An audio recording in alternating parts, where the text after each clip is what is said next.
Hello everyone, welcome back to the channel. In this video I'm going to be talking about this Cyberhammer. So you can see right here, I didn't even know that it's out, but apparently this post is by Sawyer say that they have released it online for $700, and guess what? It's all sold out. Alright, so $700 and they only make 800 of these and it's all sold out. Amazing, crazy.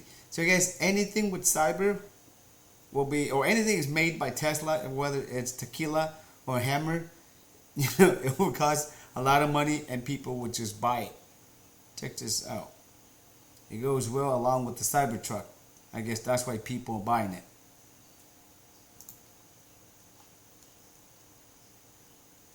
Looks solid to me, but for $700, that's crazy. And look how much Tesla is making off of this one here. Someone said it's like $459,000 on it. Isn't that crazy? Alright, so would you guys buy one? If it's still available, let me know in the comment below. Thank you for watching. Take care.